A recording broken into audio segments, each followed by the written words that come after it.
Lila, you've been very active in various pro-life causes. You've been on Capitol Hill advocating for issues similar to that with lawmakers.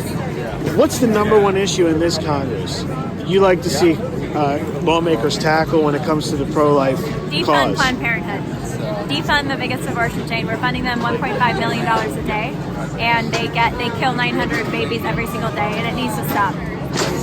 What do you think needs to happen to kind of turn the lawmakers who advocate for it and actually move it forward with others who are kind of on the fence and don't want to take the political risk to actually do it? First of all, there's a lot that can be done in the administration, even separate from Congress, like through Health and Human Services, to stop certain tax funding streams from going to Planned Parenthood.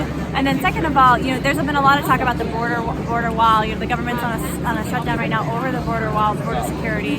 And I understand there's important concerns about immigration and border security, but why don't we build a wall between taxpayers, American taxpayers, and the biggest abortion chain and the money, to bar the money from going to them? I mean, that's the wall that matters, and that matters the most, because we're talking about 900 children every day for being killed by a corporation that gets our taxpayer dollars.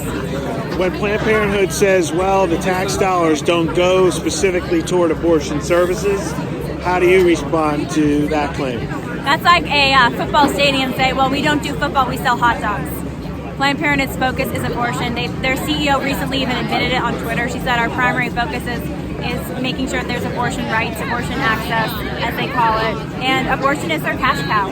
They're the biggest abortion chain. And when the government funds the lights that turn on, the staff that runs the building, when they fund all the other quote-unquote side services that make the abortion practice possible, then we are responsible for the abortions they're committing. What do you think of the Women's March that's going to be happening? Everything you're talking about, they don't stand for that. They want women's right to choose. They support Planned Parenthood. What would be your response to those activists if you were in a conversation with them? They're not actually standing up for women. The Women's March does not represent women. More and more people are leaving the Women's March. They're so radically pro-abortion. We really, as most American women, want abortion restrictions. They want to limit abortions.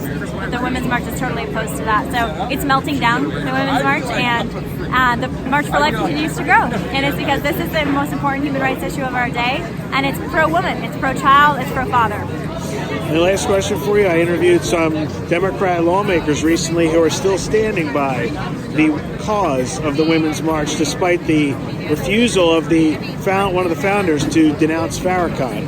What do you think of that lawmaker still standing by them, despite that controversy? So, I think people are just fed up with it, that you would stand by the Women's March despite their anti-Semitism and their refusal to completely disavow it, and despite the fact that they just reject pro-life women. They reject the pro-life stand. So I think a lot of people are getting more and more disillusioned with the Women's March, and it might not be here next year.